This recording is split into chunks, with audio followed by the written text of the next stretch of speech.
Ahí se escucha mejor.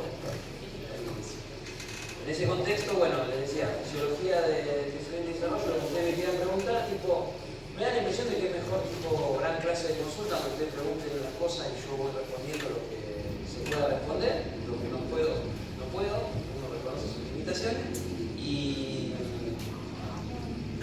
que les sirva. ¿Cuándo empieza la mesa?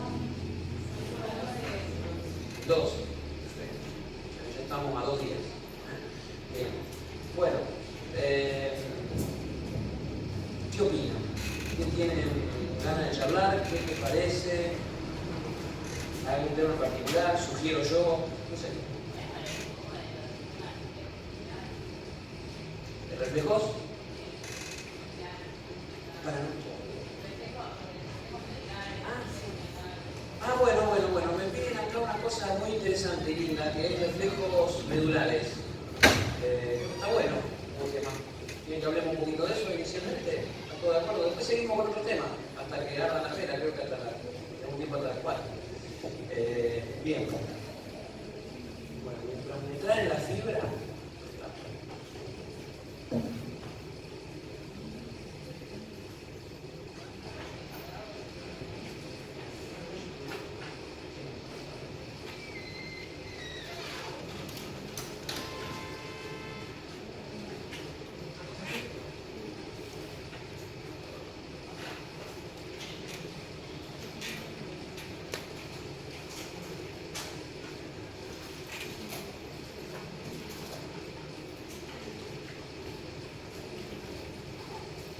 Bueno, reflejo.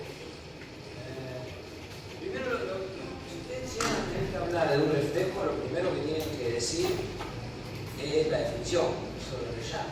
Y yo creo que no conviene hacer una definición por sector, sino que conviene definir lo que es un reflejo. Reflejo es toda respuesta involuntaria frente a un estímulo. Esa es la definición, ¿verdad? Y después, claro, si la localización el circuito tiene centro en la médula, se habla de reflejo medular. Si tiene centro en el...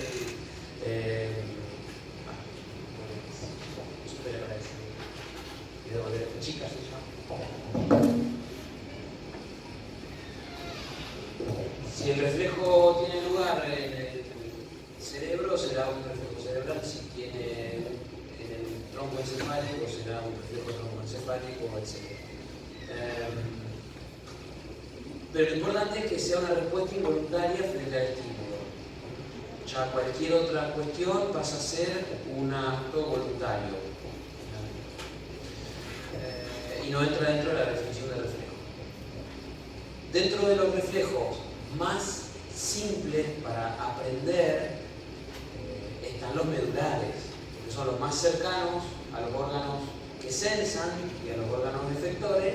Entonces lo usamos como ejemplo. A ver, el reflejo miotático suele ser el más simple de todos los medulares. Algunos le llaman también en base al lugar a donde se encuentra la respuesta. Por ejemplo, si el miotático está en el control del cuádriceps, a veces uno le llama reflejo patelar. Si está en otro lado tendrá otro nombre, pero en general son todos miotáticos. Vamos a detenernos un cachitín en ese y después seguimos con otro como para tener idea.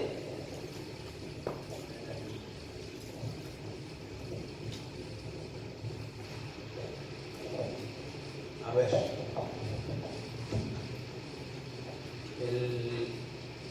el formato más simple es, voy a hacer un ejemplo acá, un dibujito, para medio feo. Esto sería una pierna, sería la parte del muslo, esta sería la rodilla, sí.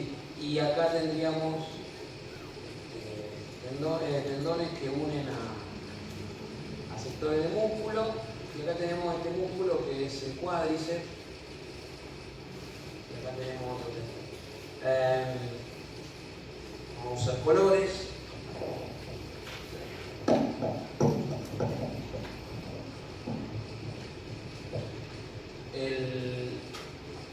El centro de todo esto es la médula, como decíamos recién. Acá. La zona anterior de la médula versus la zona posterior tiene controles diferentes.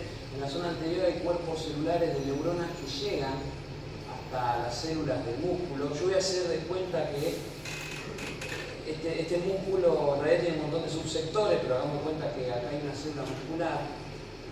Obviamente ustedes saben que las neuronas no llegan solo a una célula, llegan a un montón. Y ese montón de células más la neurona se llama unidad motora. Lo van a ver mejor el año que viene. Pero bueno, esta neurona le da órdenes activadoras a esta célula muscular para la contracción. Que esta neurona se encienda le da la posibilidad a esto de contraerse, que la pierna se eleve y que se genere la famosa patada. ¿Cómo podemos activar esa neurona? Que tiene un nombre, se llama porque neuronas alfa. No quiero enchastrar mucho el grupo con nombres, por eso lo pongo acá. Hay dos formas básicas. Una sería que neuronas que vienen desde el cerebro, de determinadas zonas de la corteza, haciendo un pequeño cruce en el tronco encefálico, terminen llegando hasta acá a hacer sinapsis con esta neurona y a darle una orden que viene desde arriba, desde la azotea, y que por lo tanto es voluntaria. O sea, si yo digo pegar patada y activo esas neuronas que llegan hasta esas motoneuronas y hacen sinapsis ahí, se produce la patada. Esto es un acto voluntario y no entra, o sea, no entra dentro del reflejo. Lo que pasa es que el canal final es el mismo. El reflejo tendría que ver con otra cuestión, sensores que hay dentro del músculo, dentro de la estructura del músculo, pero no dentro de la célula muscular, sino por fuera, que son terminaciones de neuronas. Ustedes saben que a veces las terminaciones se pueden asociar a ciertas estructuras. En este caso, estas terminaciones se asocian a una estructura, a dos estructuras que se llaman bolsa y cadena, que son una estructura de un órgano que se llama uso neuromuscular, o uso muscular, como ustedes quieran llamarlo. Hay varias acepciones. Pero el uso, que es esto, sería el receptor. Esa neurona, esa punta de neurona hecha un ovillo de la cadena o metida en los extremos de un sector de la bolsa o lo que sea, llegan con el cuerpo celular afuera de la médula, ingresan por la parte posterior y llegan a hacer sinapsis con la motoneurona. Este circuito ya no es voluntario y es lo que forma el famoso reflejo miotático. Los reflejos siempre se definen con un órgano, con un receptor, en este caso es el uso, con un tipo de ingreso de información, en este caso la información que detecta el uso es el estiramiento del músculo. Es un modelo bastante sencillo. ¿Se acuerdan que ustedes cuando estudiaban, por ejemplo, receptores táctiles, que es el ejemplo más clásico, cuando la membrana se mueve, los canales del sodio se abren y el sodio ingresa y eso despolariza la membrana y si llega a un determinado nivel se produce el potencial de acción. Por lo tanto trabaja lo mismo. Si se estira esa neurona receptora, pues aparte de la neurona llamada uso, se generan potenciales de acción. Los potenciales de acción viajan por la neurona aferente hasta un centro integrador, que en este caso es la médula, y después siempre hay una respuesta. La respuesta está dada por vías eferentes que salen de la médula, llegan al músculo, o sea que la respuesta la da el propio músculo, y es la respuesta de contracción.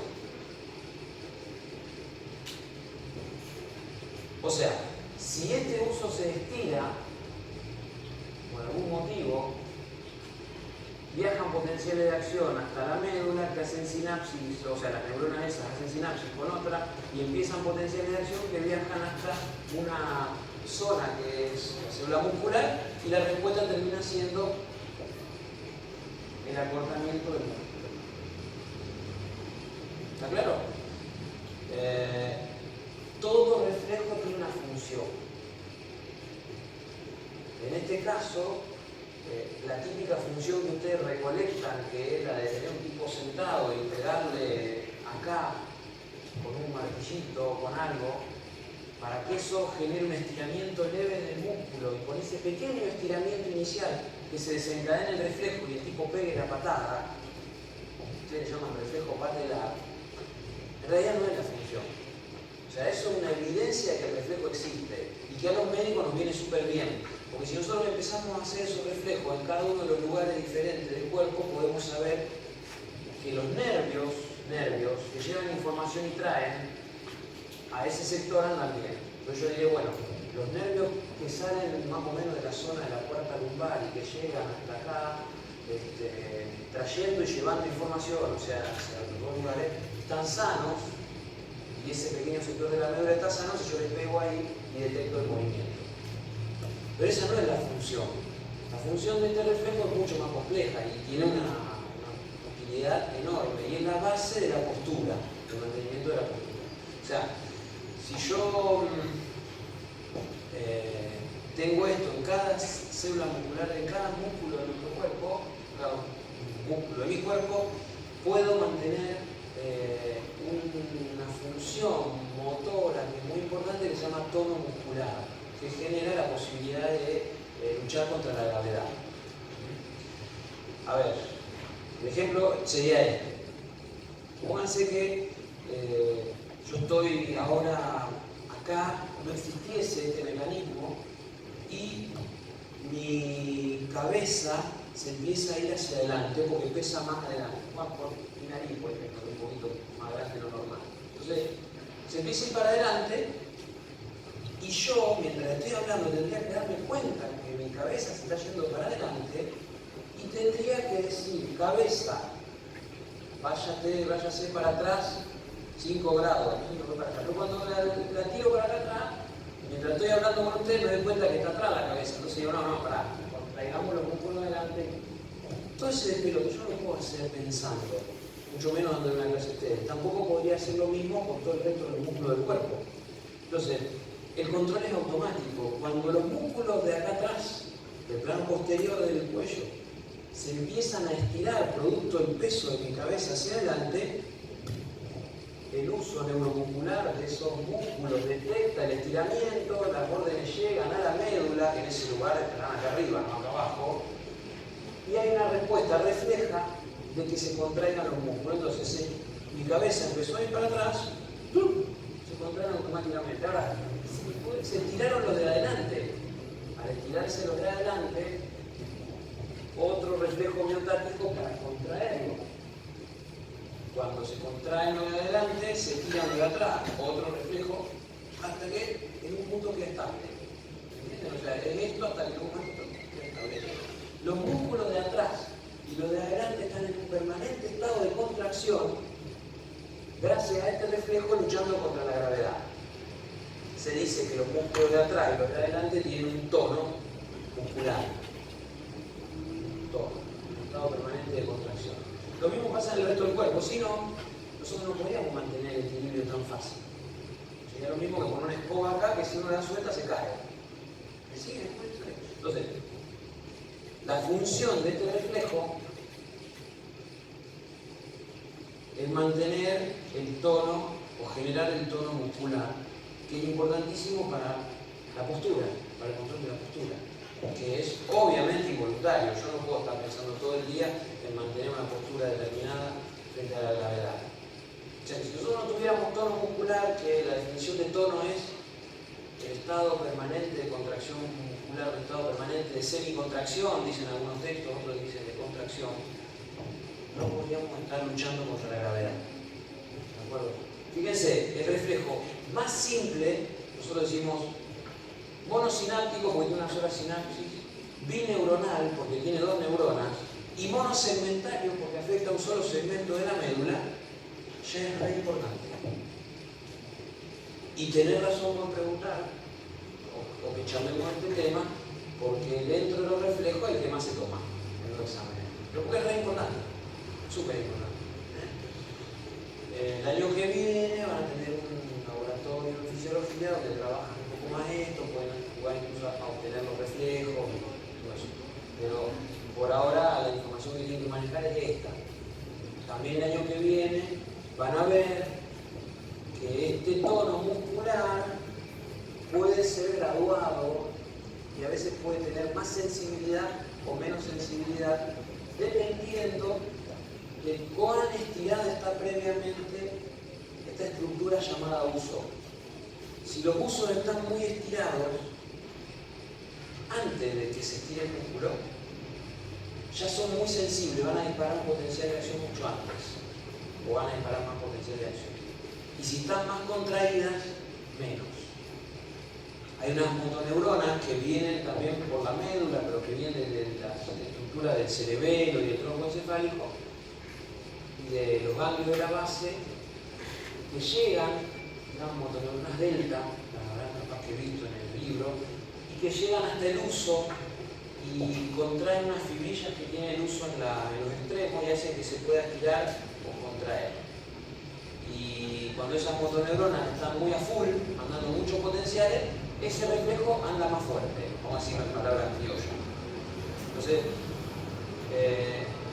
a veces los reflejos son contrarios a la posibilidad del desarrollo de alguna maniobra voluntaria. Ejemplo, si yo quiero agarrar algo y llevármelo hacia mí, no sé, por ejemplo, quiero agarrar este borrador y traérmelo hacia mí, si el reflejo miotático que está acá atrás en el tríceps funciona muy fuerte, cuando yo haga esto, el músculo se va a estirar y va a haber una respuesta fuerte de contracción. Entonces yo voy a intentar voluntariamente darle órdenes a este músculo para que venga para acá.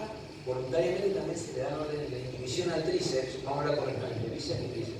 Yo le doy órdenes al tríceps que se relaje y órdenes al bíceps que se contraiga, y yo debería ver este movimiento. Sin embargo, si este reflejo del tríceps está muy fuerte, me puede evitar el movimiento de flexión, capaz que me tira a la extensión. Entonces, para eso existe la regulación de ese tono. Y entonces, cuando el cerebro programa una orden motora así, ¿qué hace? Le da órdenes al bíceps por las motoneuronas alfa, excitatorias. Le da órdenes al tríceps inhibitorias, y además con las motoneuronas delta que llegan al tríceps le da una disminución del tono para no generar quilombo. ¿Entienden? Bárbaro. Esto es así en todo, muchachos, porque los reflejos básicamente tratan de ayudarnos a que tengamos una vida mejor en lo adaptativo y que no estemos pensando en cada cosa que tengamos que hacer. ¿De dónde te lo? Voy a agarrar el borrador. El bíceps contrae, el tríceps inhíbete, baja el tono. Todo eso tiene que ser controlado de forma refleja. Y también los reflejos están para protegernos. Así como este nos protege de caernos, hay un montón de otros reflejos que nos protegen de determinados actos voluntarios o determinadas cuestiones. ¿Para?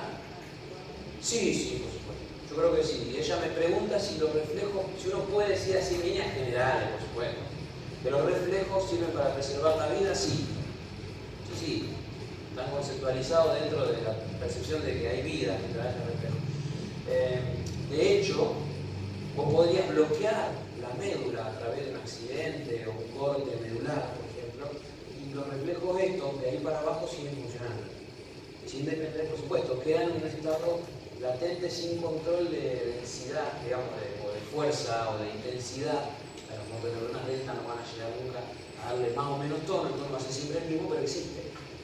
O sea que yo puedo lograr reflejo en una persona si le corto la médula en un determinado punto, porque total el segmento encargado está mucho más abajo.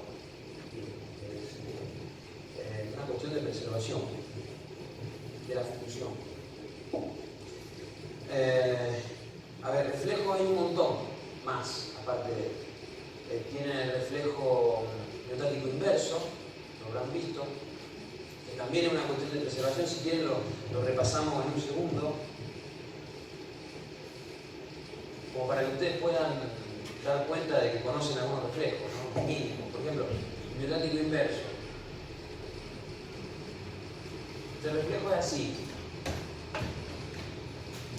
Pónganse que este es el... Bueno, horrible lo que hice, ¿eh? Pónganse que esta es una persona que quiere levantar, no sé, vamos a poner 400 kilos. El antebrazo, brazo, bueno, y este sería el bíceps. Y supónganse que de su cabeza el tipo manda una orden voluntaria a las motoneuronas alfa que inervan al bíceps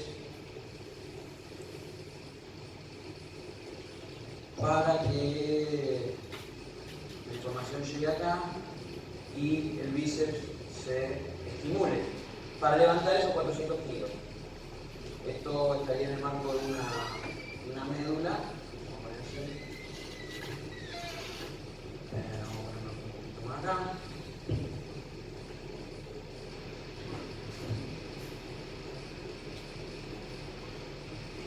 Y la idea es que, perdón, este tipo va a contraer su músculo y va a suceder algo muy interesante. Va a contraer, va a querer levantar los 400 y va a poder levantar 400 kilos tipo así. Capaz que hay gente que sí, pero en el común de la gente no podemos. Entonces, ¿qué va a pasar? El músculo se va a empezar a cortar y los tendones se van a empezar a estirar. Si esta maniobra de esta persona prosigue, esta brillante idea de levantar los 400 kilos, prosigue, en un momento, ¡pum!, se va a romper el tendón. El tendón puede arrancar un pedazo de hueso, pasa un montón de cosas. Entonces, para que eso no suceda, hay un reflejo de protección que tiene receptores en el tendón, se llama órgano tendinoso de Golgi, que detectan el estiramiento del tendón y le pasan órdenes a una neurona que está intermedia entre la primera y la tercera, que se llama interneurona inhibitoria, y la primera es excitatoria de la inhibitoria. Entonces, se estira el tendón, aunque testardudo, el loco que es igual levantar los 400 kilos, se estira el tendón, se produce un reflejo donde se activa esta interneurona inhibitoria y por más de que voluntariamente estemos dándole órdenes, llegan órdenes inhibitorias que hacen que los potenciales de acción desaparezcan. ¿Se acuerdan los fenómenos de sumación o resta de potenciales en una sinapsis? Bueno, tenía un número igual de estímulos inhibitorios que excitatorios, o neurotransmisores inhibitorios que excitatorios, terminan sin tener el potencial de acción. Entonces, lo que antes era potencial, ahora desaparece y esos 400 kilos se le caen, no lo puede levantar, no hay forma de hacerlo. Es la típica que ustedes ven en el levantador de pesas, claro, que agarra una pesa gigante y la está levantando y uno dice, el loco sería capaz de desgarrarse, romperse todo porque tiene que ganar el campeonato y sin embargo le juega en contra su propio sistema fisiológico y se le cae la pesa. ¿Cómo puede ser? Si el loco igual lo hubiera querido hacer, lo hace. Y no lo puede hacer porque está este reflejo que se llama miotático inverso, donde los receptores ya no se llaman uso, se llaman órgano tendinoso de Golgi, están en el tendón, detectan estiramiento del tendón. El centro es la médula, la respuesta es el músculo, pero la inhibición del músculo, la relajación, y la función ya no es mantener el tono muscular, sino es una protección frente a la sobrecarga. Entonces, fíjense cómo ustedes pueden siempre definir el receptor del reflejo, el centro, la respuesta y la función. Siempre para un reflejo tiene que hacer eso, ordenarse. Dicen, bueno, estímulo, la luz, sensores, la retina, centro integrador, protuberancia, respuesta, cierre de la pupila. ¿Cuál estamos hablando? Fotomotor. ¿Cuál es la función? Bajar un poco la entrada de luz cuando entra mucha luz. ¿Entienden? O sea, eso, todos los reflejos ustedes los pueden deshacer en pedacitos y explicarlos. ¿De acuerdo? Otro reflejo clásico que quizás ustedes tienen. Bueno, hay tres que se preguntan mucho dentro de lo que son los musculares: el miotático común, el miotático inverso y el de retirada. ¿Lo habrán leído? ¿Alguien lo leyó? El de retirada. También le llaman reflejo flexor algunos. Y está bueno porque en vez de ser monosegmentario como este que afecta a un solo segmento de la médula, este afecta a varios. Lo repasamos rápidamente para que total, el que ya lo sabe lo repasa y va viendo los términos que uno habla y que creo que les puede servir. Bueno, al final borré esto y no tenía que haber borrado, pero bueno.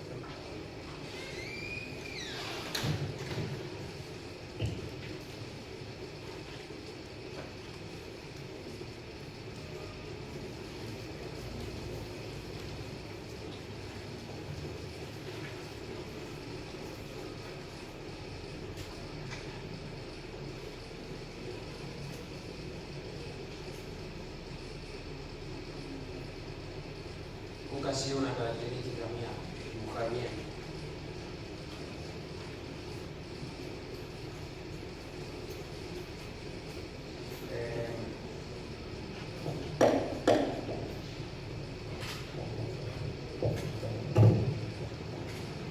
Todo comienza acá. Pónganse que la persona acerca su mano a un fueguito. Hay receptores de dolor, como son receptores nociceptivos, que llevan información a la médula, a la zona posterior, que es por donde entra siempre la información receptiva. Ustedes saben esto. Vamos a hacer una médula acá. Oh, me salió horrible la médula acá. Oh, esperen que vamos a dibujar bien. Es un hueso, no es una médula. Pero bueno, la cuestión es que la información llega por acá.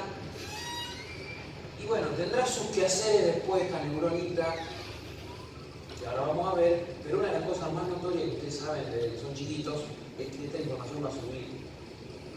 La información va a subir, va a cruzar después del lado y en algún momento se va a hacer sentir acá arriba. Es decir, yo me puedo enterar que me estoy quemando y voy a sentir, voy a percibir voluntariamente el dolor. Pero eso no es un reflejo, eso es una vía voluntaria. Pero esto está haciendo sinapsis con neuronas que se llaman flexoras, o sea que van a músculos flexores, o sea, músculos que van a hacer esto, o sea, van a hacer que la mano se vaya para este lado. O sea, esto básicamente, me tocan acá, me duele porque me estoy quemando y yo voy a hacer rápidamente esto. ¿Sí? Esto es un reflejo que está buenísimo porque se va a producir, si ustedes miran este esquema, mucho más rápido que el procesamiento arriba, porque no es que la información arriba llega tan rápido como llega la información flexora de este lado, pero el problema es que arriba esa información tiene que ser procesada. Hay que compararla con patrones preexistentes de dolor, ver de dónde vino, está lleno de neuronas. Eso de tener unas 100, 200 neuronas que hacer sinapsis hasta que nosotros nos duele. Mientras que acá es una sola sinapsis, chao. Pero este reflejo retirado, flexor, tiene otra ventaja, que es polisegmentario. Entonces, también esa información baja a otro sector de la médula donde se puede hacer sinapsis con este músculo y a otro sector de la médula donde se puede hacer sinapsis con este. Entonces, no solamente vamos a retirar este, sino que también vamos a retirar, no las manos solamente, sino el antebrazo cuando se contraiga el bíceps y el brazo entero cuando se contraiga algún tipo de músculo del hombro que sea flexor. Entonces, digamos, nosotros vamos a hacer esto. ¿Siguen? ¿Por qué? Porque es polisegmentario, va afectando distintos segmentos de la médula. Mientras más intenso sea el estímulo original, más segmentos afecta para arriba y para abajo. Entonces, si es chiquitito, hago esto. Si es más grande, hago esto y esto. Si es más grande, hago esto y esto. Incluso, no lo puedo hacer en el dibujo porque sería un quilombo, pero la información también gira al otro lado y se contraen los extensores. Entonces, si yo me quemo acá, hago esto, pero también hago esto. En vez de flexionar este lado, se extiende. Y si es muy intenso, yo puedo hasta flexionar la pierna también. O sea, se flexiona todo este lado y este queda extendido para aguantar. Es una cosa así. No es tan así, pero la realidad es que si ustedes hacen todo este gesto, se pueden ir para el otro lado. Entonces, todos estos músculos tienen que tener tensión. Tensión extensora.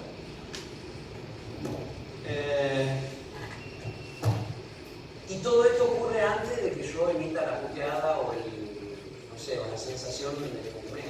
Entonces ustedes van a ver, yo les digo que lo hagan en sus casas porque no tiene sentido hacerlo, pero estén atentos a que si alguna vez les pasa o ven a alguien que le pasa, van a ver que es anterior la respuesta flexora que la puteada que pega la persona. Entonces, hace así, ¡ay, le puta lo!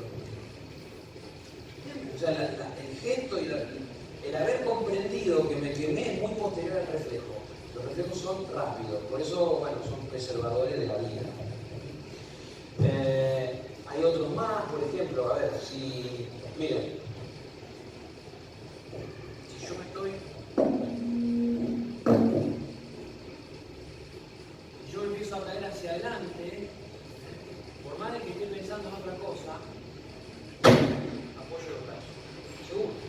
Por eso siempre la mano cae, a veces no alcanza el tiempo, pero generalmente la mano cae primero. Ese es un reflejo que van a estudiar en el segundo año. Receptores vestibulares detectan la aceleración de la cabeza en el espacio y emiten una orden extensora hacia el lado donde la cabeza está cayendo. Como yo estoy cayendo, recién estaba cayendo hacia adelante, se extendieron mis brazos hacia adelante. Por supuesto, hay niveles, como pasaba con el miotático, donde si yo quiero generar un ambiente donde quiero mejorar en la capacidad adaptativa en el planeta, quiero ser un tipo que haga cosas, no puedo tener ese reflejo activado tan a full como lo tienen los gatos, por ejemplo, u otros animales, o los bebés. Los bebés recién nacidos te le giran la cabeza y el tipo extiende este brazo y flexiona el otro. Se llama reflejo del equilibrio. Hasta que después eso va aflojando. Eso los defiende un montón, porque como son chiquitos no tienen ni idea si se caen de cómo tienen que caer. Entonces, lo mismo que el gato, que siempre va buscando en la cabeza, va girando, va poniendo siempre las piernas para adelante. Por eso dicen que el gato siempre cae parado. No es la realidad tampoco. Más frecuente que lo haga un gato que lo hagamos nosotros. Los gatos también se tronan nosotros. Tiran de 10 pisos. Pero bueno. ¿Por qué nosotros lo tenemos más inhibido? Porque también si nosotros frente a cualquier cosa movemos la cabeza, se nos terminaría moviendo el brazo. ¿Entiendes? El pianista está con las manos flexionadas, tocando el piano así, de repente es así porque quiere mover la cabeza al son del ritmo, le van las manos y le arruinan la canción. Digo, está inhibido. Está inhibido el reflejo gastrocólico, ustedes lo vieron en el digestivo, y no puede estar el reflejo gastrocólico activo todo el tiempo. Si está activo todo el tiempo, no podríamos ni estar acá. Alguno de ustedes está comiendo un caramelo y deja el regalito. Si quiere queriendo. No se puede, o están tomando mate. Entonces, ustedes que ya son más grandes lo han ido inhibiendo. Nunca del todo. Por eso ustedes saben que es mejor que ese reflejo esté y que ese reflejo es el que permite que muchas veces les den más ganas de hacer caca después de comer. Está bueno, para generar un cierto ritmo, etc. es impreso. Y bueno, el reflejo tiene de todo tipo, pero esa es la idea, más o menos, para repasar. No vamos a una clase completa de reflejo, pero algo les quedó de todo esto, ¿alguna pregunta? Sí.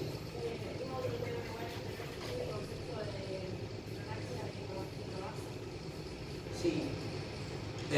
Mira, normalmente los potenciales locales tienen una cierta duración en el tiempo y en el espacio. Y a esa constante de tiempo y espacio se le llama cronaxia global.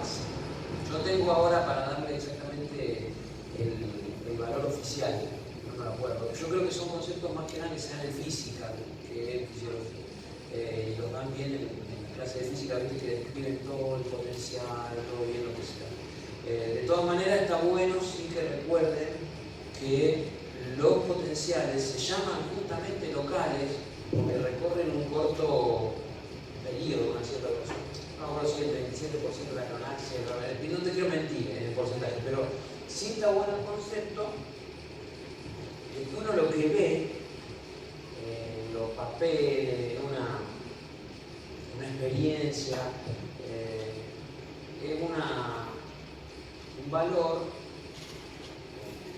sobre una célula en un determinado punto donde mete los electrodos.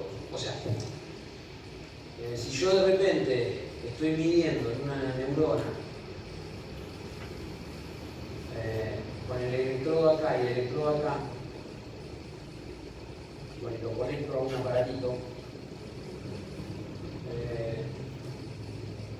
yo puedo llegar a ver, por ejemplo, los menos 70 de un potencial de membrana en reposo, y de repente, si en esa zona se abren algunos canales de sodio, puedo ver que la entrada de sodio me genera una positividad en el interior y que esto se levanta un poquito. Esto después, si no es estimulado de nuevo, si se cierran los canales, esto cae.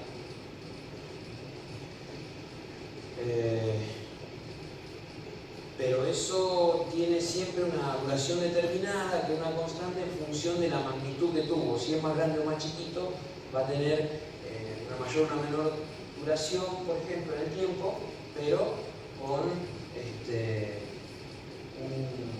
un patrón determinado, una constante. Y lo mismo pasaría con la amplitud. Esto llega hasta un determinado lugar y después cae. O sea, el cambio que hay eléctrico en esta membrana, donde yo estoy midiendo, es local, porque a medida que nos vamos alejando, el cambio que uno percibe es menor. Entonces, o a la distancia o en el tiempo, esto decae. Eso es lo que significa ahí. También el fenómeno es parecido con el potencial de acción, que si bien es todo o nada, es siempre igual, también tiene algunas cuestiones de cuánto recorre, etc. Pero son más de física. No sé si vos me querías hacer más. Sí. No. Estaba estirando la mano. Está bien. Perfecto.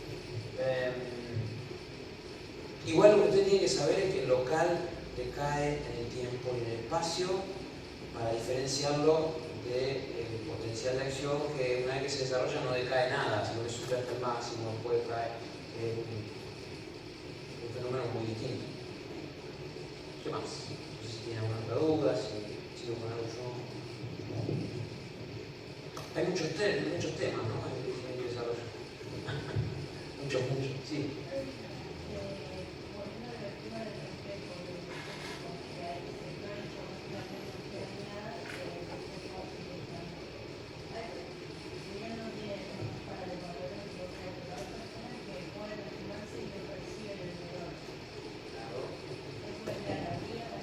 Muy bien.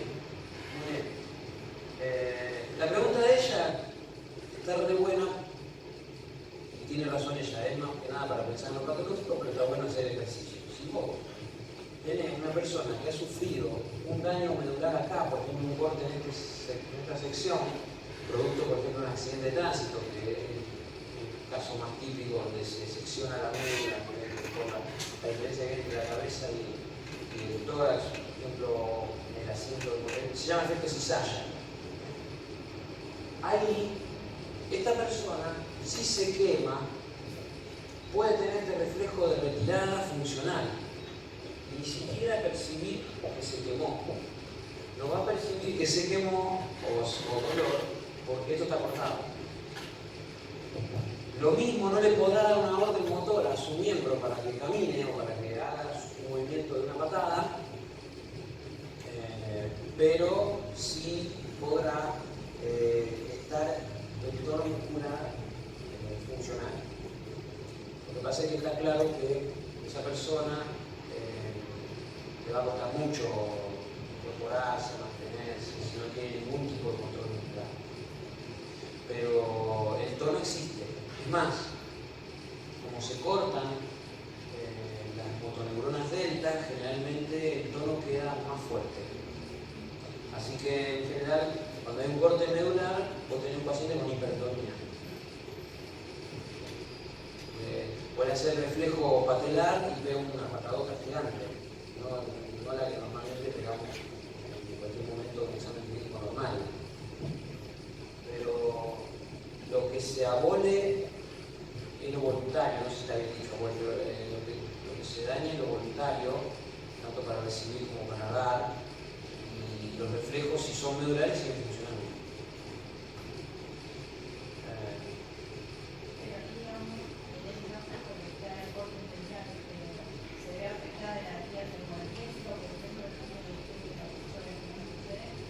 Si hay un corte medular, la vía del magnesio está totalmente abolida, es decir, vos no sentís el dolor.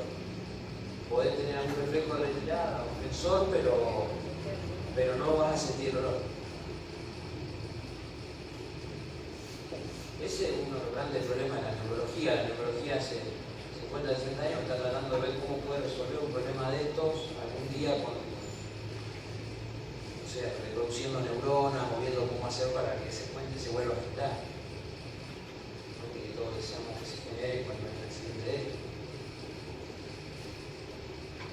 Bien. ¿Qué otra cosa? Ustedes tienen el crecimiento y desarrollo temas hormonales, como toda la parte de hormona de crecimiento, más tiroidea, creo, ¿no? Y después tienen toda la parte de base, de potenciales locales, de acción, potenciales de membrana, tienen también la parte sensitiva, ¿no? Sensibilidad somática. ¿Algo de esto que quieran repasar? Potencial de acción, bueno, están todos de acuerdo. ¿Vieron potencial de acción? ¿Quién da más? ¿Ah? ¿Ven? Después pasamos a la hormona. ¿Qué tratar de hacer entonces? Vamos a para militarizar. Si ustedes me están pidiendo potencial de acción, asumo que saben lo otro.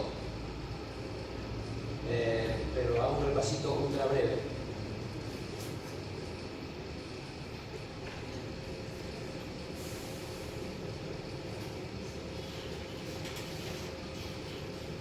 Yo cuando doy los teóricos de esto, hago todo un despliegue histórico de cómo se fueron desarrollando los hechos para llegar a concluir y verificar lo que pasa con los potenciales. Entonces hoy no lo vamos a poder hacer. Vamos directamente un poco a los bifes. Si yo tengo una neurona, tengo una neuronita acá,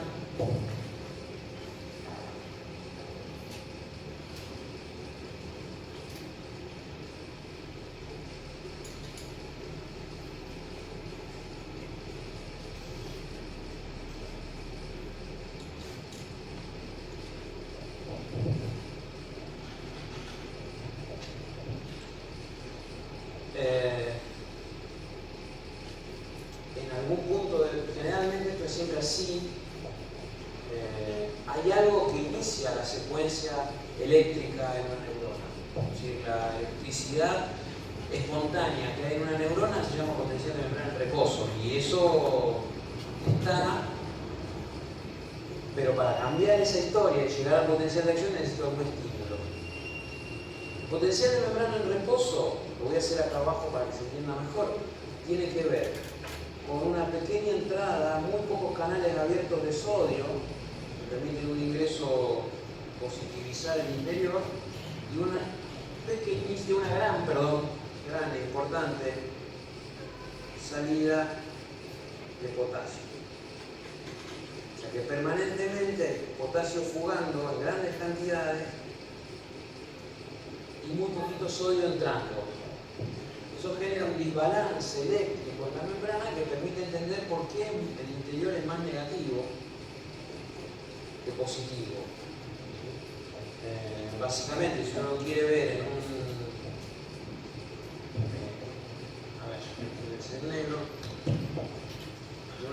en un osciloscopio, que es el aparatito que detecta el valor de la membrana, digamos, el sodio, si tuviera apertura completa y permeabilidad completa, llegaría a positivizar mucho la membrana y nos llevaría a un valor muy alto de voltaje en el interior de la membrana, que sería más o menos de más 45, más de 5 milivoltios, un valor muy alto. Depende de la membrana. Si la membrana tiene muchos canales de sodio, podría darse el caso de llegar a más 55, pero ahí anda por ahí. Si yo tuviera solo abiertos los canales de potasio, el voltaje en la membrana llegaría hasta un valor de menos 90, más o menos, milivoltios. A eso nosotros le llamamos potencial de equilibrio del ion.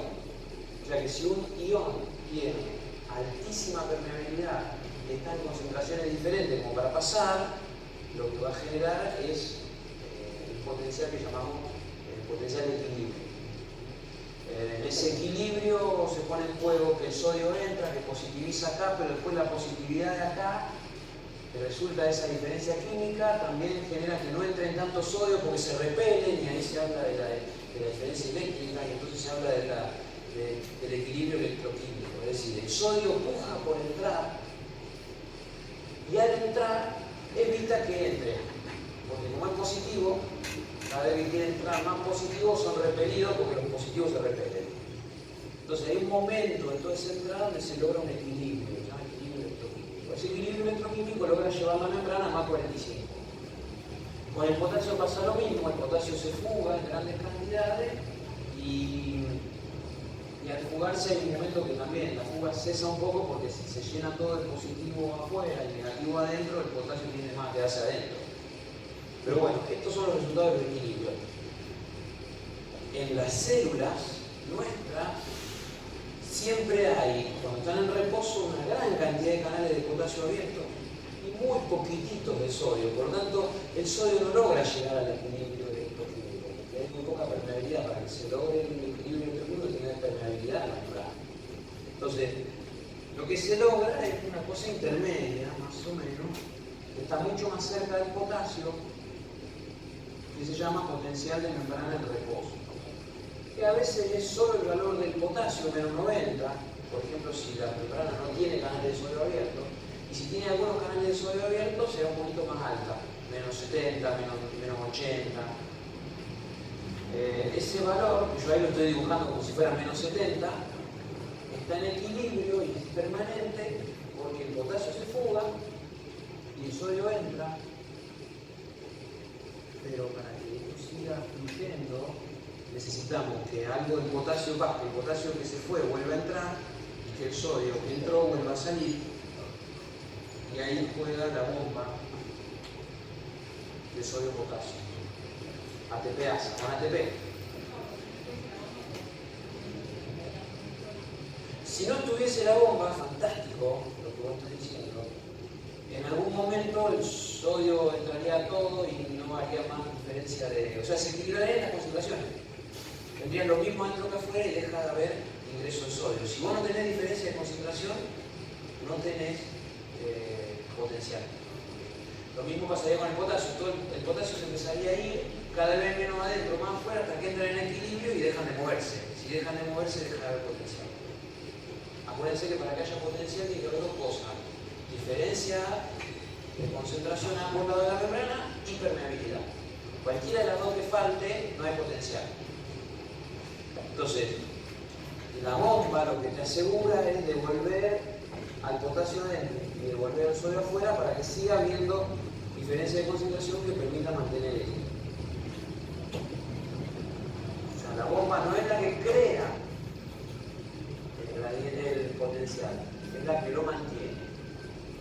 Típico de examen parcial, lo van a repetir así. Bueno, pregunta esa. Teniendo el potencial de membrana en reposo en un determinado valor, si hay un montón de formas de que esta neurona se active.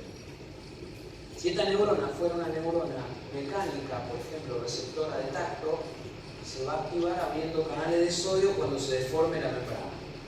Si esta neurona fuera una receptora química de glucosa en la lengua, va a haber canales de sodio que se abran acoplados a un receptor de glucosa. Entonces, cuando la glucosa le pega al receptor, se va a abrir. Es decir, hay un montón de formas. Por eso nosotros siempre decimos que hay estímulos químicos o canales químicos o canales mecánicos, dependiendo del tipo de neurona, que pueden dar inicio a lo que llamamos el potencial local. Los químicos pueden ser ante una sustancia química, como es la glucosa en la lengua, o la glucosa en el estómago, o las proteínas en el estómago, los aminoácidos, o pueden ser químicos también los receptores de neurotransmisores. O sea, si hay una neurona que le tiró serotonina a la otra, y la otra tiene un receptor para serotonina y al lado acoplado un canal. Cuando estos canales químicos o mecánicos se abren o se cierran, yo voy a tener cambios en esta neurona que se llaman potenciales locales. Vamos a ver un ejemplo. Supónganse que esta es una neurona receptora de tacto, o el uso muscular. Es un rato de ese uso muscular tiene canales que están bastante cerraditos de sodio, y cuando se tira la membrana se abre mejor el canal. La apertura del canal hace que el sodio empiece a entrar más de lo que entraba antes. Entonces, si entra más, el interior se va a volver más positivo. Entonces, ya no va a ser un potencial de membrana en reposo, sino que va a ser esto. Bueno, vamos a hacerlo acá arriba para que no se confunda.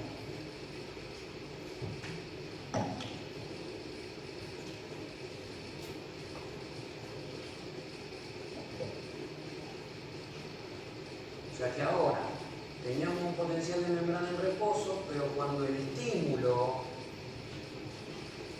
generó la apertura de estos canales, vamos a poner acá estímulo, esto empezó a subir.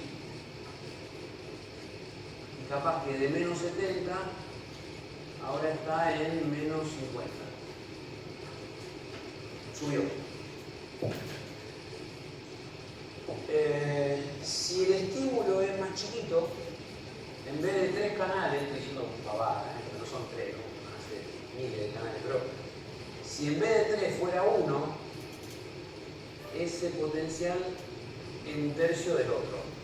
O sea que según el tipo el tamaño del estímulo, la cantidad de canales que se van a abrir, y eso va a generar un determinado nivel de potencial local, más alto o más bajo. Por eso algunos también le llaman potenciales graduados o potenciales electrotónicos. Son todos sinónimos: local, electrotónico, graduado, son todos sinónimos. Lo que pasa es que hay una medida que tiene que ver con la apertura de otros canales eléctricos que se llaman canales de voltaje dependientes de sodio, que generalmente están en el axón, que se pueden abrir a un valor determinado, generalmente menos 55 voltios. Depende de la serie. Pero entonces, si se superó ese valor menos 55, vamos a tener la posibilidad de desarrollar lo que se llama un potencial de acción. Ahora lo veo. Pero antes que eso, si el potencial local, ya le vamos poniendo nombre a este potencial local, es superador de ese valor que se llama umbral, también se le llaman potenciales supraumbrales. Si está por abajo, como este, cuando el estímulo fue re chiquito y se abrió un solo canal, a ese le llamamos potencial subumbral. Pero siempre estamos hablando de los locales. Los potenciales locales electrostáticos graduados se pueden dividir en supraumbrales, que superan el umbral, o subumbrales. Y también a veces se los puede dividir en despolarizaciones, si lo que se abrieron fueron canales de sodio, o se puede hablar de hiperpolarización, señor Rivera. Si en vez de irse para arriba se van para abajo. ¿Cuándo se van para abajo? Cuando los canales que se abren son los de potasio o los de cloro. ¿Por qué? Porque si yo abro más canales de potasio, el potasio se va y me deja un interior más negativo. Si yo abro más canales de cloro, el cloro que está muy afuera, una grande cantidad de afuera, empieza a entrar y como es negativo, me negativiza el interior. Entonces, si son canales de potasio o de cloro, hablamos de que este potencial local es de tipo hiperpolarización. Si los canales que se abrieron son de sodio, hablamos de un potencial de tipo despolarización. Después, obviamente, hay también algunas cuestiones inversas. Por ejemplo, si hay algunas células que tienen muchos canales de potasio abiertos, y al revés, cuando los cierran, el potencial se va para arriba. Por ejemplo, lo van a ver el año que viene en el oído. Trabajan como a la inversa.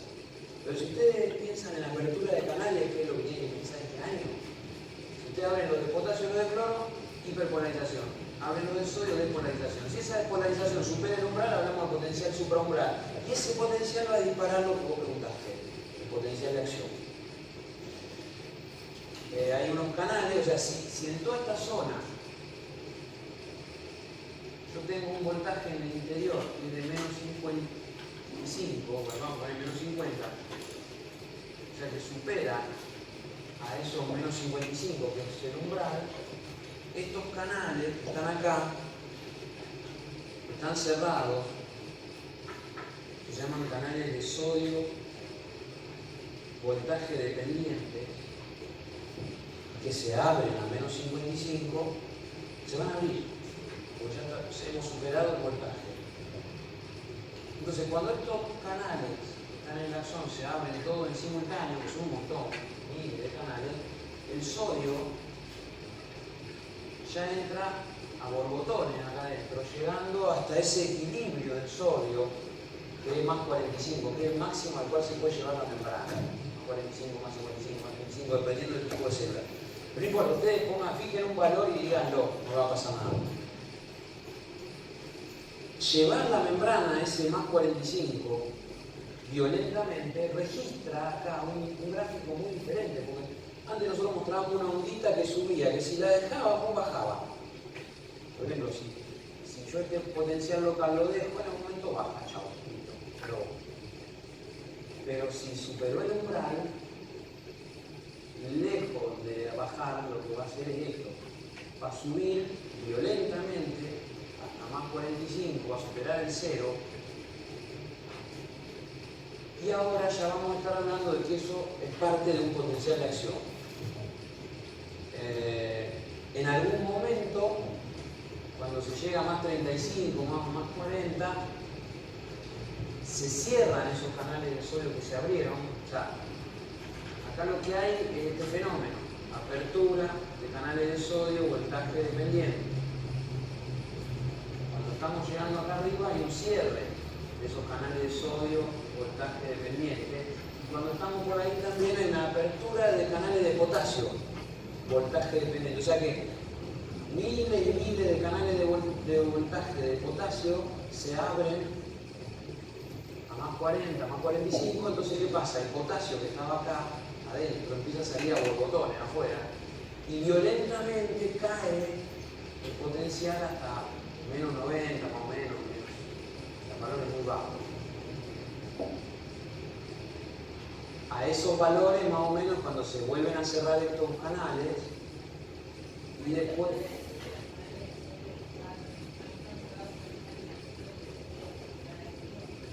Claro, sí. Vos podés hablar de cerrado, abierto o inactivo, activo. ¿Sí? Para de nuevo. ¿Sí?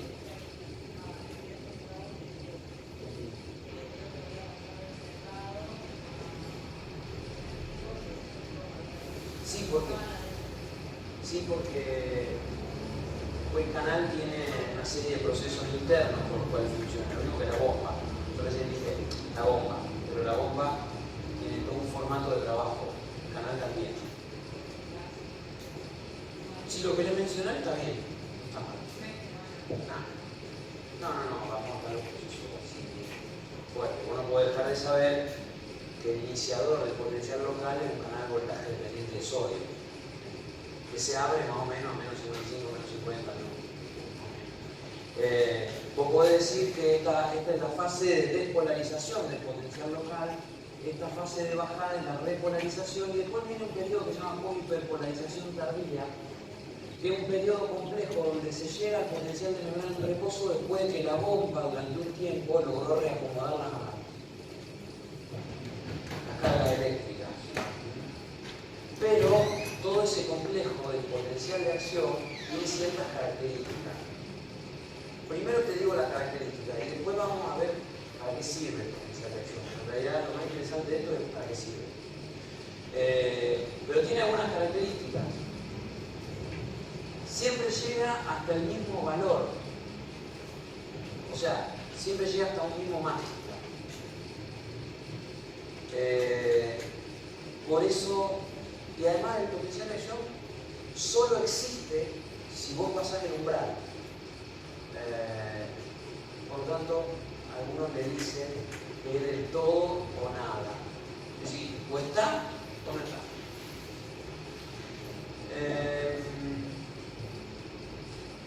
Si está,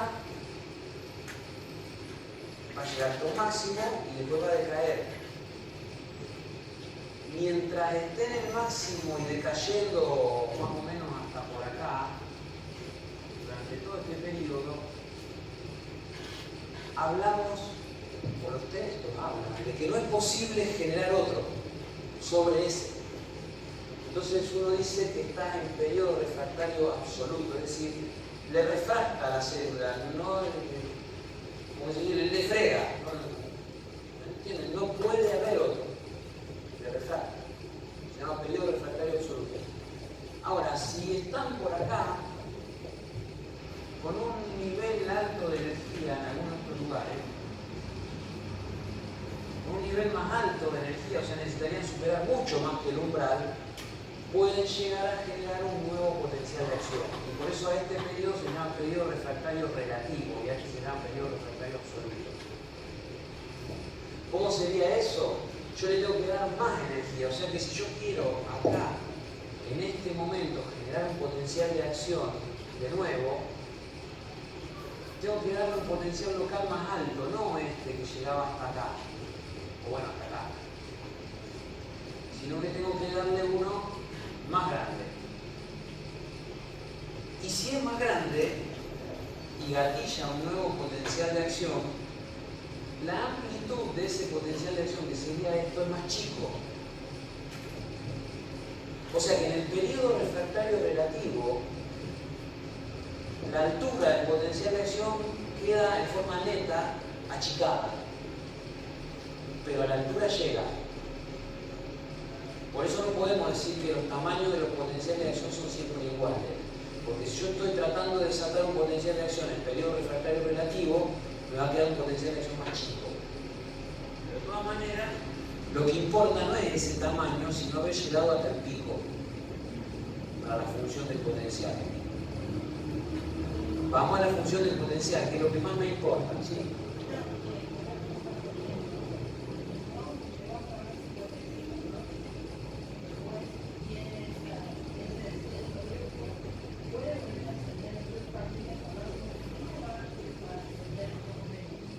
bien, muy bien. Todos viste estos dibujos, encima lo hice chiquitito, asumiendo que ustedes ya están a 2 días, que más o menos los han visto los dibujos, pero tenés razón. Si yo hago bien el dibujo, lo voy a hacer bien. Mirá, tenés razón, hay que hacer la cosa bien. Mirá. Potencial de membrana en reposo. Vino un estímulo, se estiró la célula y tenemos una despolarización. Si esa despolarización llegó a menos 55, que podría ser el umbral de esta célula, se produjo el potencial de acción. Violentamente llegamos hasta más 55, porque dijiste más 55. Perfecto, una célula que tiene... Ahora, después viene la repolarización, la polihiperpolarización tardía y ahí termino. Volvemos a tener potencial de membrana 70. 80. Si en vez de todo este proceso yo decidí que quiero otro potencial de acción acá, no lo decidí yo, sino que de repente, porque vieron cómo es, todo esto tiene que ver con lo que se llama la frecuencia de estímulo. Si yo le tiro un estímulo y espero, se produce eso. Ahora, si yo le tiro un estímulo y después le vuelvo a tirar otro rápido, antes de que este potencial de acción termine. O sea, yo acá el estímulo, ustedes lo ven, acá está el estímulo. Fue el estiramiento del músculo, esto es el uso neuromuscular. Si de repente hubo un nuevo estímulo, o sea, el músculo se estiró de vuelta antes de que esto termine, por ejemplo acá, si se produce acá y cae en este sector, ni pelota, no va a haber potencial de acción. Pero si se produce acá, por ejemplo, el nuevo estímulo, esto cae más o menos por acá, yo necesito darle mucha más corriente, más voltaje, y entonces eso va a tener que llegar hasta por acá. El umbral se corre. Si yo tengo el umbral ahí, lo que les decía recién es que voy a llegar a una altura igual, pero claro, esto va a ser más chico que esto. Pero lo que dice la compañera es verdad, esto no va a ser tan rápido, va a ser incluso un poquito más lento, o sea que no va a ser tan empinado como el original. O sea, no solamente va a ser de menos amplitud, sino que además va a ser un poco más lento. Y después cae, bueno, después se produce, o sea que acá, esto ya se borra, y acá después viene la caída, y acá volvemos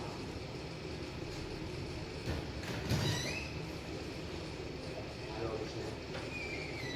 Este es un potencial de acción generado en periodo refractario relativo del anterior.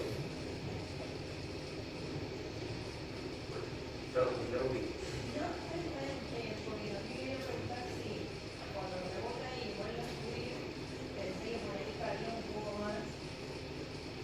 Sí, no son iguales las figuras. No, la altura a la que se llega es la misma. Lo que no es lo mismo es la amplitud y un poco las fases de ascenso y descenso son un poco distintas.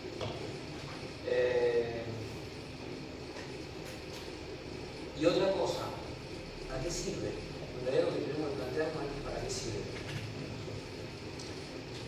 El hecho de que yo de repente pueda llevar acá este sector de la membrana a más 45 genera una situación en el interior de la membrana de cambio, porque el interior de la membrana venía, lo que es negro, venía en menos 70.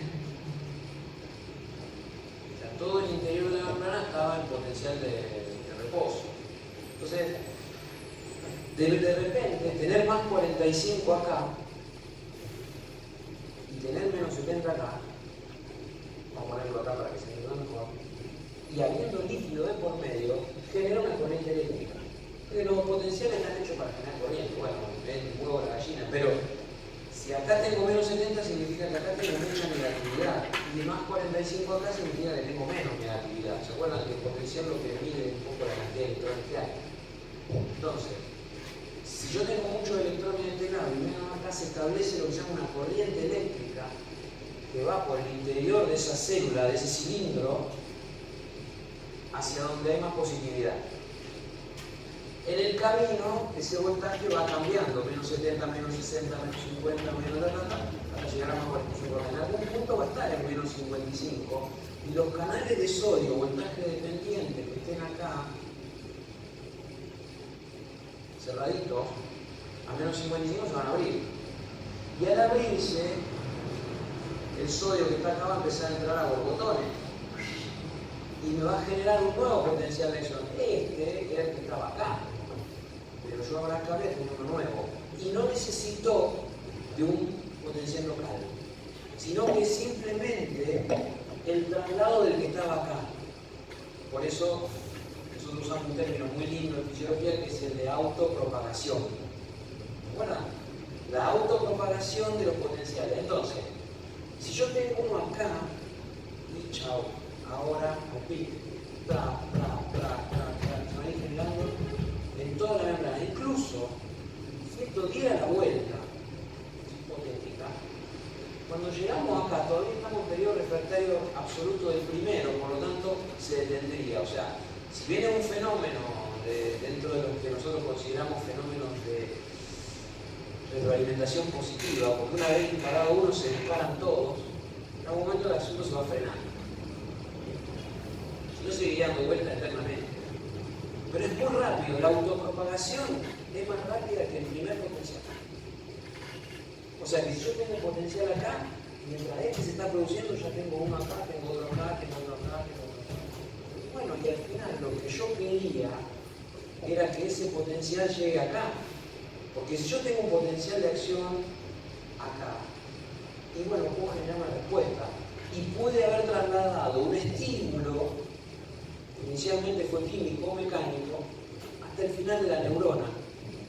O sea que el potencial de acción básicamente funciona como un transmisor del estímulo, de un punto al otro, y a gran velocidad, por supuesto, que son fenómenos eléctricos. Pero lo que me transmite los potenciales de acción es la corriente eléctrica que se genera dentro. Por eso, chicos, esta transmisión eléctrica de los potenciales de acción, que los potenciales vayan uno al lado del otro, acá, se va a producir más rápido si la corriente eléctrica del interior es más rápida. ¿Cuándo una corriente eléctrica del interior va a ser más rápida? No quise ser así tan ¡pum! Quedaron todos fritos. No, perdón, no se asusten. Pero cuando, piénsenlo, está bueno para un momento de reflexión. ¿Cuándo va a poder ser más rápida la corriente acá adentro? Para que estos potenciales vayan pasando hacia acá más rápido. No, porque el estímulo, si es más fuerte, lo que te puede determinar es más cantidad de potencial de acción, pero no la velocidad a la que se transmite, lo que llamamos velocidad de conducción. No está mal lo que dijiste, pero en otro sentido. Después hablamos de frecuencia de potencial de acción. Bien, ¿y cuándo además? Cuando esté más minimizado, ¿cuándo? El grosor. Cuando el axón sea más grueso, de mayor diámetro, esto va a avanzar más rápido. Empecemos a analizar eso, que es más fácil que lo de la mielina. ¿Por qué si es más gruesa la fibra, se desplaza más rápido la corriente eléctrica del interior? No tiene más espacio. O sea, ¿cuándo va más rápido la circulación de los autos cuando hay un atolladero a la salida de Buenos Aires? Y cuando hay autopista. Porque si lo ponemos a todo en una ruta, va más despacio necesariamente. Si ponemos una autopista donde hay más carriles, en este caso los electrones se mueven mejor. Al moverse mejor, la velocidad del traslado de los electrones acá se hace más rápido, lo cual permite que los potenciales de acción acá sean más rápidos. Porque si no, no se entiende que un fenómeno que sea de la membrana pueda depender de un grosor. ¿Entienden? Y lo otro tiene que ver con la mielina. Contrario a lo que piensan la mayoría cuando ven lo de la conducción saltatoria, en realidad la mielina lo único que le asegura a ustedes es que no se escape la corriente, esta corriente que va por acá, que no se escape hacia afuera. Como afuera de la membrana hay agua, sería como si ustedes ponen un cable pelado o con muy poca aislación en el medio del agua. ¿Qué le va a pasar a los electrones que van adentro de ese cable? Van a empezar a escapar para afuera. Entonces, una axón que no tenga mielina permite el escape de electrones hacia afuera y entonces la velocidad se pierde. Si ustedes le ponen la vaina de mielina, le ponen más grasa alrededor, porque la membrana de los trocitos y de la célula de Schwann son grasa, básicamente. Y al hacerle ese rollo de grasa, la fibra queda aislada y la velocidad de los electrones acá adentro es mayor. Entonces, ¿qué pasa? Ustedes dicen saltatoria, pero ¿por qué salta? En realidad lo que ustedes ven es que donde hay célula de Schwann, por ejemplo, si acá tenemos célula de mielina, ustedes pueden ver solo el potencial de acción acá y acá, no lo pueden ver acá, porque la mielina tapa la posibilidad de que se produzca. Entonces, la corriente eléctrica va más rápido, ustedes ven que este potencial apareció acá y después no aparece uno acá, otro acá, otro acá, otro acá, aparece de acá y aparece otro acá. Pero eso no tiene dónde aparecer, ¿entienden? Y se le llama conducción saltatoria, pero no es que por la mielina los potenciales saltan y van más rápido. En realidad van más rápido porque la corriente eléctrica generada en el interior del cilindro del axón es más rápida, pero no se pierde señal, no se pierde el electrón. El nódulo de Ranvier es la zona donde aparece porque no tenemos otra. El nódulo de Ranvier es la zona esta, entre mielina y mielina. Luego lo único que vas a ver son potenciales ahí. Pero bueno, es lo que vos ves. No es la causa de que vaya más rápido. La causa de que vaya más rápido es que vos tenés aislado la fibra para que no se escapen los electrones. Es re lindo este tema. Capaz que después de lo rindan les gusta más. Porque siempre pasa eso, ¿no? Ustedes tienen que ver. Pero la verdad que aparte, a una de las cosas que me fascina es primero cómo se llega a investigar todo esto. La verdad que es increíble, ¿no? Estamos hablando de milivoltios, de electrones, cosas ahí. Y lo otro que es fascinante es la velocidad a la que ocurren estos procesos. Para que nosotros podamos estar, ustedes ahí pueden estar tomando mate, anotando, registrando, generando la idea. Todo fascinante. O sea, a mí me vuelve loco.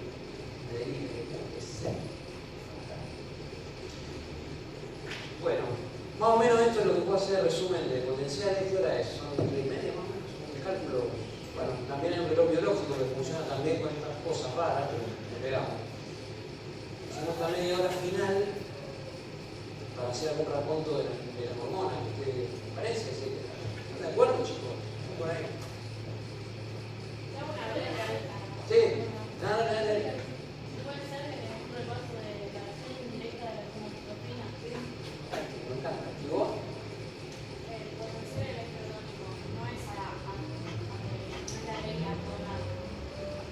No sé, que no escuché bien, ¿verdad? El potencial electrotónico no está en la ley atonal.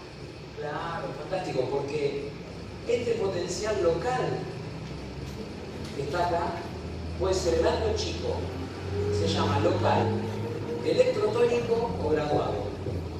O sea que esas despolarizaciones o hiperpolarizaciones que vos ves según si se abre el canal de sodio, de potasio, a eso vos le llamás potencial electrotónico. No responde a la ley de todo o nada, son graduados, son del tamaño dependiendo del tamaño del estímulo, para llevar a la redundancia. El tamaño del potencial electrotónico o local o graduado tiene que ver con cuán grande fue el estímulo. Sí, por supuesto, esto no lo dejen de saber porque es una pregunta posta. ¿Se fue la historia? ¿No me preguntaste lo mismo? No, voy a hacer. Ah, sí, podemos hacer lo de la hormona, ¿cierto? Okay. Bueno, vamos.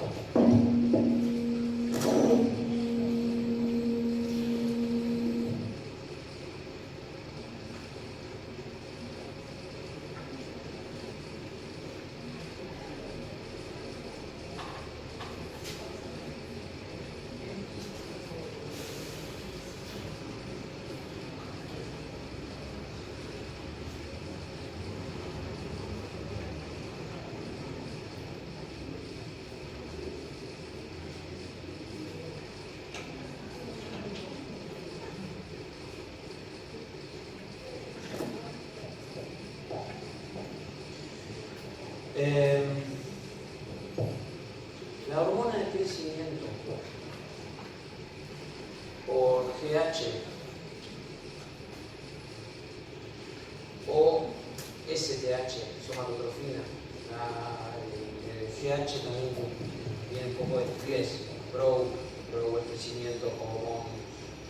En realidad es una hormona que aparece en escena con investigaciones que hacen algunos científicos en la década del 40, del 30, del 50, donde ven que las hipófisis de las ratas inyectadas en otras ratas las hacen crecer.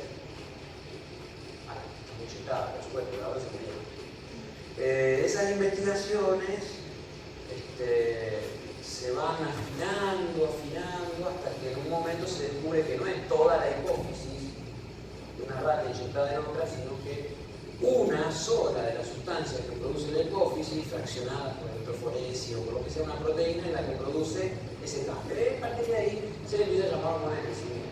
De hecho, en todo este proceso largo de investigaciones que se hace en la década de 40, 50, 60, le vale la pena premios a un gran investigador argentino que es Husey, Bernardo Husey, que usted todavía hay un libro que algunas cosas las pueden en algún momento de la fisiología sacar de ahí. O sea, uno de los íconos creadores del CONICET, el Instituto de Investigaciones que depende del Estado.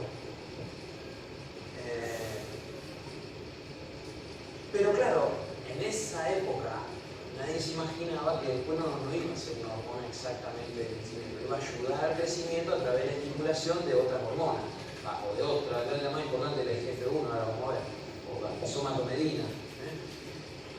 Pero bueno, sin esta hormona precursora no hay crecimiento, entonces por eso se llama hormona de crecimiento. Y si bien es liberada por la hipófisis, la adenohipófisis, en realidad necesita de un estímulo que es la GHRH o STRH, como quieran. Vieron que siempre se le agrega RH cuando es una hormona estimuladora de. Entonces esta sería la hormona estimuladora de la GH que viene en la hipófisis y que obviamente que la está produciendo el hipotálamo.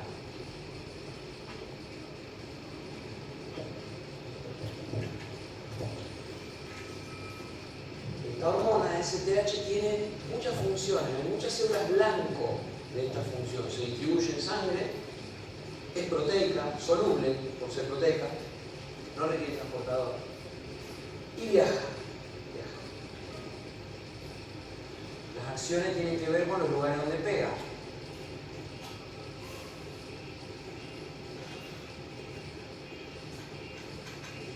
Una de las acciones es, bueno, algunas de sus acciones son, vamos ya a diferenciarlas en directas y otras son indirectas. Dentro de las directas, las dos más representativas, o tres, vamos a decir, más representativas son el aumento de la glucogenólisis, sobre todo hepática, hígado,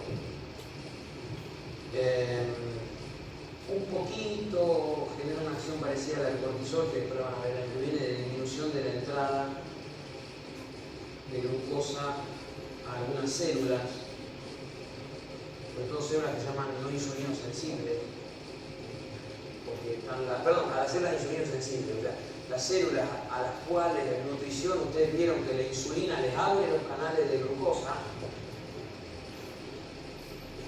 la hormona de crecimiento un poco le baja esa entrada. Obviamente con estas dos funciones terminamos teniendo un aumento de la glucemia, del azúcar en sangre. Eso justifica una cosa muy interesante y paradójica a la vez, que es que uno de los estímulos para que el hipotálamo produzca hormona de crecimiento es el ayuno. ¿Qué quiere decir entonces? Que si yo ayuno voy a crecer mejor. No, pero si yo estoy en ayunas, la hormona de crecimiento se va a producir en mayor cantidad, es cierto, y me va a levantar la glucemia. Esto no lo hace de forma rápida, tiene que pasar unas cuantas horas de ayuno. Lo más rápido en ayunas que hay para levantar la glucemia es la acción del glucagón.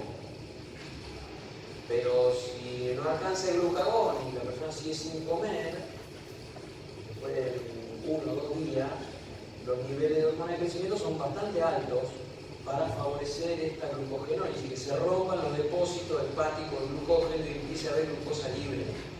Y que se empiece a usar menos en las células que no se necesita tanto, para que quede más disponible para el cerebro. Y por otro lado, lo que hace es aumentar la lipólisis y el aumento de la beta-oxidación.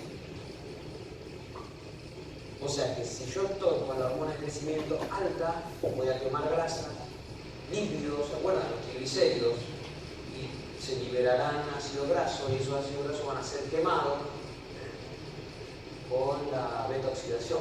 Después lleva acetil-CoA y eso es metilciclo de hecho. ¿Está bien? Sí.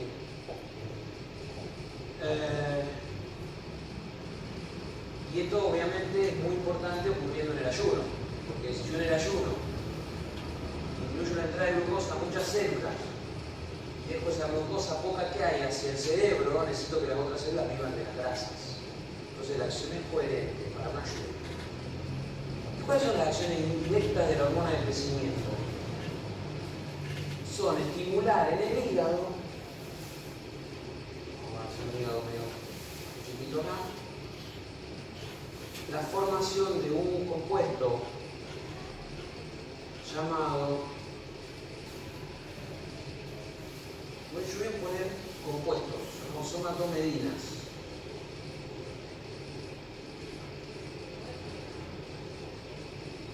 La somatomedina C es la más importante, exactamente. O también algunos llaman IGF-1.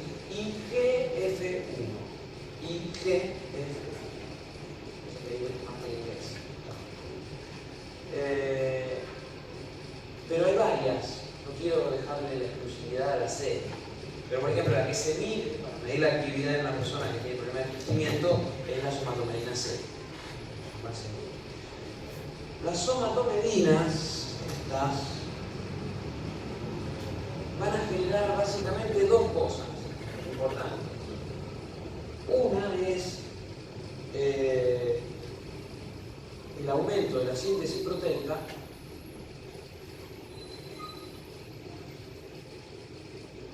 y otra es el aumento de la mitosis, obviamente mitosis celular, digo, bueno, una redundancia.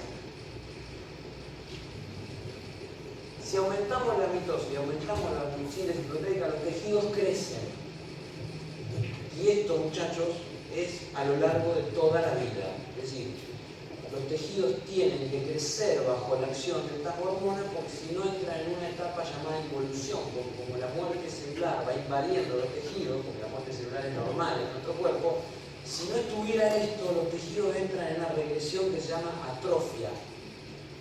Entonces, para mantener el trofismo, o sea, un órgano bien fuerte, grande, como debe ser, necesitamos hormonas de crecimiento. O sea, que la primera cuestión, obviamente esto ocurre toda la vida, no es solo en la etapa de crecimiento en largo de un niño. ¿Está claro?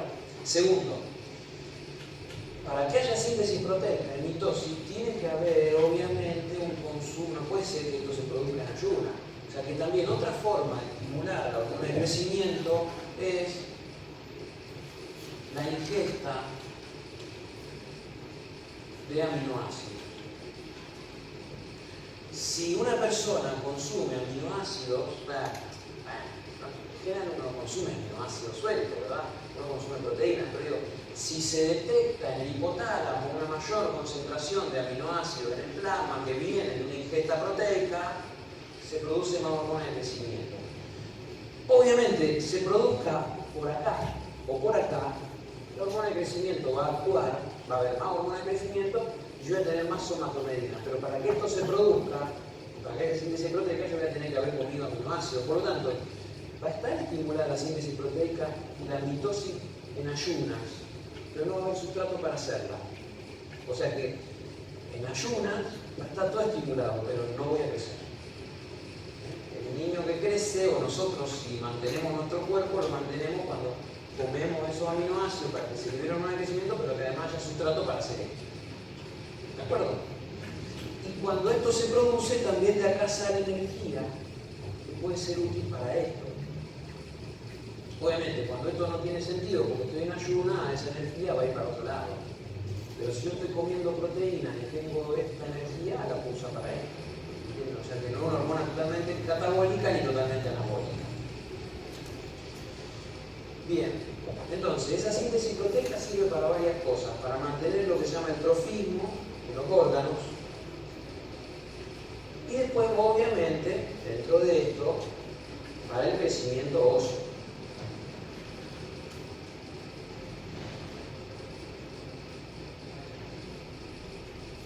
De los cuales hay dos tipos. Está el crecimiento óseo, que tiene que ver con un desarrollo que nosotros llamamos aposicional, o sea, de crecimiento del hueso que viene de tejido conectivo, que ese se ve en los huesos planos y cortos, que ese crecimiento de toda la vida, crecimiento óseo de huesos planos y cortos, de toda la vida.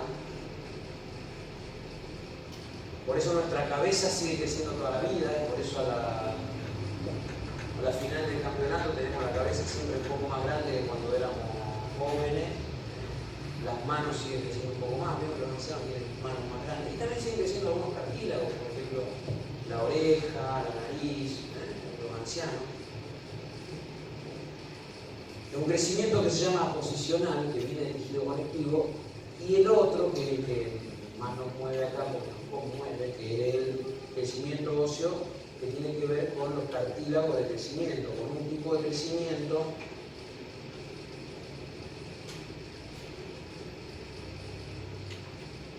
lo llamamos endocondral, o sea que aparece a partir de cartílago. Y ese crecimiento endocondral es así, o sea que tiene acá el hueso todavía con cartílago en esta zona, que se llama cartílago de crecimiento o epífisis, bueno, epífisis de la zona del hueso. Y este cartílago crece gracias a la hormona de crecimiento, pero también un poco se osifican los bordes. Entonces, de repente, el cartílago crece un poquito más, se desplaza un poco hacia arriba y esto termina desplazado hacia arriba y se va osificando esta parte. Se va osificando esto. Entonces, crece y se osifica, crece y se osifica, crece y se osifica, pero nunca termina de osificarse mientras sea acción de la hormona de crecimiento, porque si después le agregamos la acción de los estrógenos y los andrógenos en la etapa ya del brote puberal, en el estadio G3 más o menos para el hombre, G4 en la mujer de Tanner, ya iría actuando las hormonas sexuales. Este crecimiento, junto con la hormona de crecimiento, se acelera, pero también se osifica más rápido y hace que en algún momento se detenga el crecimiento. En las mujeres antes, en los varones después, el pico de velocidad de crecimiento en las mujeres más o menos se ve alrededor de los 12 años, 12, 13, y en el hombre más o menos entre los 13 y los 14, el hombre en un periodo un poco más largo, porque los que más osifican son los estrógenos. Entonces la mujer siempre tiene más capacidad de osificación, por eso también tiene una altura menor que la del hombre. Y bueno, evidentemente para crecer largo, los huesos necesitan de la ingesta de aminoácidos y algunos otros estímulos que son importantes para que haya GHRH. Por ejemplo, una cosa importante para que se estimule esto es la oscuridad, la síntesis de melatonina que viene de la glándula epífisis, que está en la pineal, ¿no? Que tiene que ver con la oscuridad, o sea, si las horas de sueño con oscuridad le dan mayor posibilidad de síntesis de hormonas de crecimiento al niño. Bueno, hay un montón de otros factores estimulantes también, pero ya son investigados. Eso es lo que más o menos nosotros pedimos. Yo como docente de fisiología, en general los exámenes, no sé si más o menos es cierto.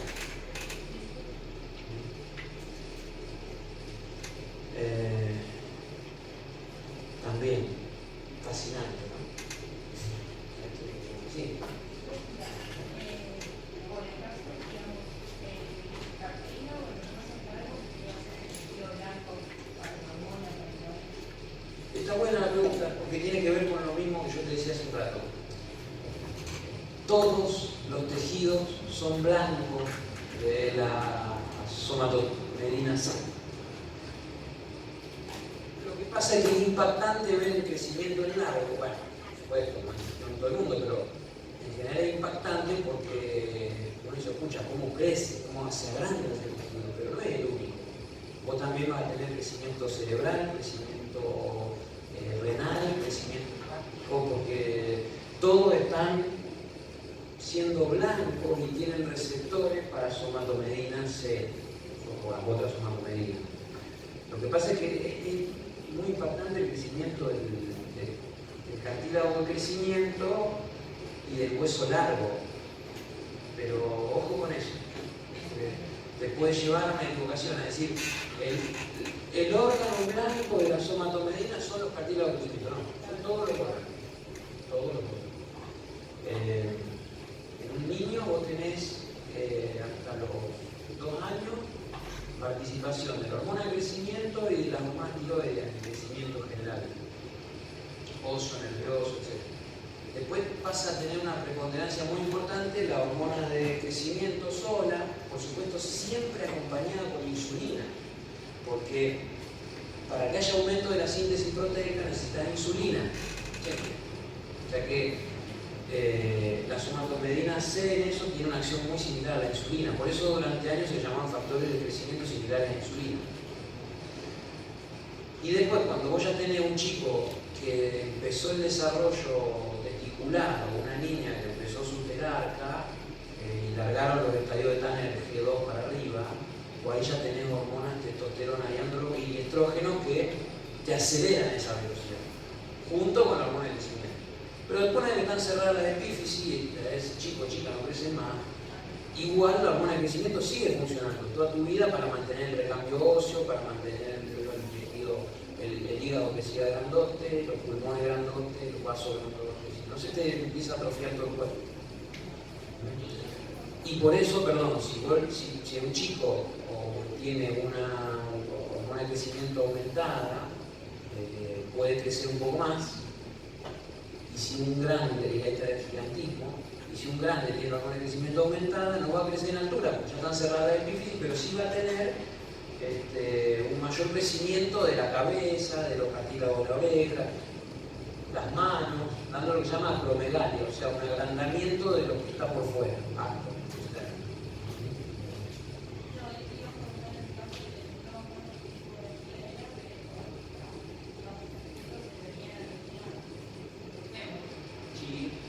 Sí.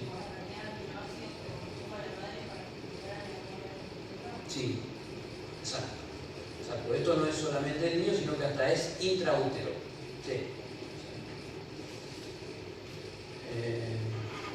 Bueno, creo que estamos. El reloj biológico dice que son casi las 4. Yo le agradezco la atención, hace mucho calor.